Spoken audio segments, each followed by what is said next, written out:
কুত্তা হয়ে গেছে। রাস্তায় আমাদের মারধর করছে, বলেছে গণতান্ত্রিক, এটা নাকি গণতান্ত্রিক অধিকার। আজকে গণতন্ত্রকে হত্যা করছে এই বিজেপি।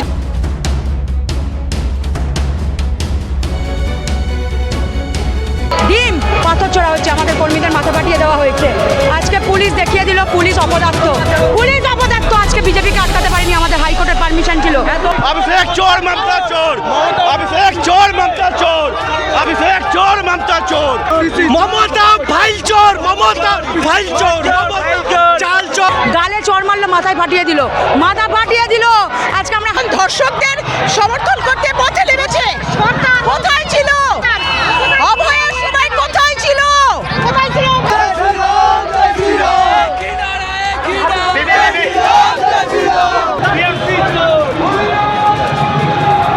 তৃণমূল কংগ্রেসের পক্ষ থেকে বারুইপুরে যে নাবালিকাকে নৃশংস যৌন নির্যাতন করার পর এবং খুন করা হয়েছে তার প্রতিবাদ জানিয়ে আজকে জাস্টিসের দাবিতে আজকে তারা মিছিল করেছিল বালিগঞ্জ ফাঁড়ি থেকে, এবং সেই বালিগঞ্জ ফাঁড়িতেই কিন্তু রীতিমতো উত্তপ্ত পরিস্থিতি সৃষ্টি হয়ে গেছিল তৃণমূল কংগ্রেসের কর্মী এবং বিজেপির কর্মীর মধ্যে। তারপর বালিগঞ্জ ফাঁড়ি থেকে সেই মিছিল শুরু হয়, সেই মিছিল আস্তে আস্তে নানা ধরনের অরাজকতা সৃষ্টি হয় সেখানে, এবং তারপর আমরা ক্যামেরা পার্সনকে আমি দেখাতে বলবো হাজরা মোড়। এই হাজরা মোড় যেখানে আপনারা দেখতে পাচ্ছেন সেই দৃশ্য, হাজরা মোড়ে সেই মিছিল শেষ হয়েছে এবং এইখানে হাজরা মোড়ের ঠিক সামনে এখানে বিজেপির কর্মীদের যে মঞ্চ বাঁধা হয়েছে, এবং সেই মঞ্চ থেকে বিজেপির কর্মীরা তৃণমূল কংগ্রেসের কর্মীদের উদ্দেশ্য করে চোর চোর স্লোগান দিচ্ছেন এবং তাদের উপর ডিম ছড়া হচ্ছে। অনেকেই সেখানে আহত হয়েছেন এবং কি বলছেন মিছিলে যে অস্বাভাবিক বা অরাজকতার সৃষ্টি হয়েছে তা নিয়ে তৃণমূল কংগ্রেসের কর্মী এবং বিজেপির কর্মীরা, বিপক্ষের কর্মীরা কি বলছেন তা জানতে দেখুন বিস্তারিত প্রতিবেদনে। আমাদের তৃণমূল কর্মীকে পুলিশ দলদাসে পরিণত হয়ে গেছে, শুভেন্দু অধিকারী পাঁচাটা কুত্তা হয়ে গেছে। শুভেন্দু অধিকারী কথায় কথায় যে বলে কনস্টিটিউশনের কথা, রাস্তায় আমাদের মারধর করছে, বলেছে গণতান্ত্রিক, এটা নাকি গণতান্ত্রিক অধিকার কাউকে মারাটা। এটাই হচ্ছে বিজেপির টিপিক্যাল কালচার। আজকে আমাদের মহিলা সভানেত্রী প্রিয়াঙ্কা অধিকারী তিনি যখন মিছিল নিয়ে এগিয়ে আসছিল আমি তার সাথে সহযোদ্ধা হিসেবে এগোচ্ছিলাম, এবং যখন প্রিয়াঙ্কাদির ওপর অত্যাচার হওয়া শুরু হয় আমি সেই মুহূর্তে ওনাকে গার্ড দিয়ে দাঁড় করিয়ে যাই। গার্ড দিয়ে দাঁড় করাতে বিজেপির দুষ্কৃতীরা আমার কলার ধরে টেনে আমাকে ফুটপাতে টেনে নিয়ে যায়, এবং তারা আমাকে কন্টিনিউ লাথি মারতে থাকে, ঘুষি চালাতে থাকে এলো পাথারি, এবং প্রত্যেকটা লাথি ঘুষির সাথে ওদের একটাই কথা ছিল, তুই তৃণমূল করবি, তুই তৃণমূলের নেতা হবি বলে কন্টিনিউ লাথি মারতে থাকে। এবং একটা বড় টিউবলাইট আমার মাথায় মারার চেষ্টা করে, এলাকার একজন কাকিমা সেটা দেখে এগিয়ে আসে। আমরা হাইকোর্টের অর্ডার নিয়ে মিছিল করেও আজকের দিনে এই জিনিসটা হয়েছে। হাইকোর্টের অর্ডার নিয়ে যদি এই ঘটনা ঘটে তাহলে এটা আইনের শাসন চলছে না, শাসকের আইন চলছে, অত্যাচারের আইন চলছে। থাকা সত্ত্বেও আমরা মিছিল করতে বেরিয়েছি, তা সত্ত্বেও আমরা তৃণমূল করি বলে আজকের দিনে আমাদের ওপরে এই অত্যাচারটা কেন হলো? পুলিশের মুখে কিচ্ছু নেই, পুলিশ কিচ্ছু করতে পারছে না, পুলিশ মন্ত্রী জবাব দিতে হবে। এটা পুলিশ কিচ্ছু করছে না আমাদের জন্য। কর্মীর গায়ে ডিম ছোড়া হচ্ছে, ডিম পাথর ছোড়া হচ্ছে, আমাদের কর্মীদের মাথা ফাটিয়ে দেওয়া হয়েছে। আজকে পুলিশ দেখিয়ে দিল পুলিশ অপদার্থ। আজকে বিজেপিকে আটকাতে পারেনি, আমাদের হাইকোর্টের পারমিশন ছিল। তারপরেও আমাদের ছেলেদের উপর আমাদের উপর হামলা করা হলো কেন? পুলিশকে জবাব দিতে হবে। আমরা আবার হাইকোর্টে গালে চড় মারলো, মাথায় ফাটিয়ে দিল, মাথা ফাটিয়ে দিল। আজকে আমরা হাইকোর্টের পারমিশনে করেছিলাম, আমাদের মারা হচ্ছে।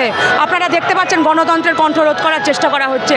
তাদেরকে বলে রাখি আমরা মমতা বন্দ্যোপাধ্যায়ের সৈনিক, যতবার আমাদের আটকাতে যাবে আমরা এইভাবেই হাইকোর্টের পারমিশন নিয়ে হোক বা আমাদের গণতন্ত্রকে আবার পুনরুদ্ধার করার জন্য হোক আমরা রাজপথে নামবো। ক্ষমতা চিরস্থায়ী নয়, এই তো সবে এসছে এখন, আমাদের হাতে কিছুই নেই, আমরা তো শূন্য, আমরা আবার উঠবো, মমতা বন্দ্যোপাধ্যায়ের হাতকে শক্ত করবো। আজকে একটা বাচ্চা মেয়েকে ধর্ষণ করেছে, তার জন্য এত লোক বেরিয়েছে, এত লোক।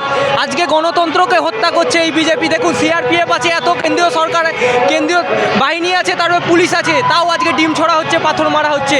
এই বিজেপি গণতন্ত্রকে হত্যা করছে, সারা দেশ জুড়ে হত্যা করছে। আজকে লাইভ স্ট্রিম মিডিয়াগুলোকে আজকে কিনে নিয়েছে এই বিজেপি। अभिषेक चोर ममता चोर, अभिषेक चोर ममता चोर, अभिषेक चोर ममता चोर, अभिषेक चोर ममता चोर, अभिषेक चोर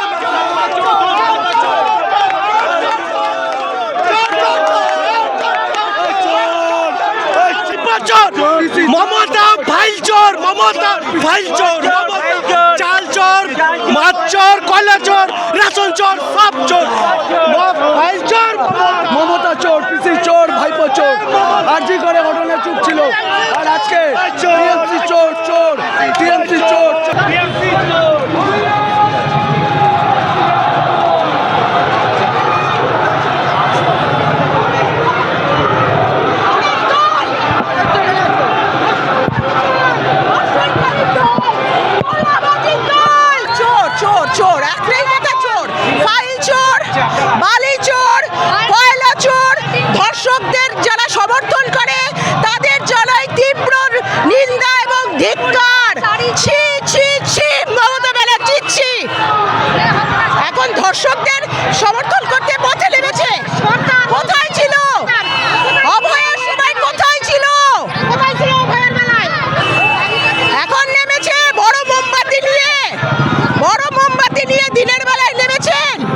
উনি একজন বয়স্ক লোক, ওনাকে আমরা ধিক্কার জানাচ্ছি, ধিক্কার। মারা আজকে খুব খুশি হয়েছে এবং তার সাথে সাথে মাননীয় মুখ্যমন্ত্রী শুভেন্দু অধিকারীকে অন্তরের অন্তঃস্থল থেকে ধন্যবাদ জানাচ্ছি যে আজকে আমাদের এখানে ধর্ষকদের শাস্তি হয়েছে। ধন্যবাদ শুভেন্দু অধিকারী, ধন্যবাদ। কৃতজ্ঞ আমরা ওনার কাছে কৃতজ্ঞ। উনি যে বলেছিল কথা ভোটের আগে বলেছিল সকালে ধরে বিকালে খরচ করবে, সেই কথা উনি রেখেছেন, তার জন্য ওনার কাছে আমরা চিরকৃতজ্ঞ। পশ্চিমবাংলার মানুষ এইটা পারমিশন নিয়ে আপনারা করেছিলেন, এটা ওনাদের পারমিশন? এটা কোনো কর্মীর বিক্ষোভের বিষয় নয়, এটা সাধারণ মানুষ দেখতে পাচ্ছে না। সাধারণ মানুষ চোর মমতাকে পছন্দ করছে না রাস্তায়। ওনার নাটক তো 15 বছর তো দেখেছে মানুষ, নতুন কিছু বিষয় আর কি আছে? বন্দ্যোপাধ্যায় তো আগেই এখানে পারমিশন নেওয়া ছিল, না না, আমাদের কোনো রাজনৈতিক কর্মসূচি নেই যে পারমিশন নিব। অনুষ্ঠান ছিল আজকে আজকে আজকে দেখেছেন সাধারণ মানুষ রাস্তায় নেমে আসছে। সাধারণ মানুষ মমতা ব্যানার্জিকে রাস্তায় পছন্দ করছে না। ওনার নাটক বুঝে গেছে, 15 বছর নাটক দেখতে দেখতে মানুষ অভ্যস্ত। ও ভাগিয়ে গেছে, মমতা ব্যানার্জি ওর গুন্ডা বাহিনী নিয়ে ভেঙে গেছে। আপনারা যেভাবে আমাদের কোনো বিক্ষুব্ধের বসে নাই। সাধারণ মানুষ জনতা মমতা ব্যানার্জিকে, চোর মমতাকে আর রাস্তায় পছন্দ করছে না। উনার নাটক সর্বোক্তভাবে পশ্চিমবঙ্গে বিতাড়িত। উনাকে মারা রাস্তায় উনার নাটক পছন্দ করছে না। আমাদের কর্মসূচি কোনো ব্যাপার নেই। কিছু আমাদের দলীয় কর্মীরা একটু উৎসাহিত হতে নেমেছিল, কিন্তু প্রশাসনের সহযোগিতার মধ্যে আমরা সব কন্ট্রোলে নিয়ে এখন দেখতে পাচ্ছেন কেউ নেই, সব খালি হয়ে গেছে। সাধারণ মানুষ পুলিশ মেল অ্যান্ড ফিমেল না না, সেরকম ডিটেকশনের কোনো ব্যাপার নেই। না না না, কোনো ডিটেনের ব্যাপার নেই। কিছু সাধারণ মানুষের ইস্যু হয়েছিল, একটা বিক্ষোভ হলে কিছু বিক্ষোভ জমায়েত হয়, মানে ননিত হয়।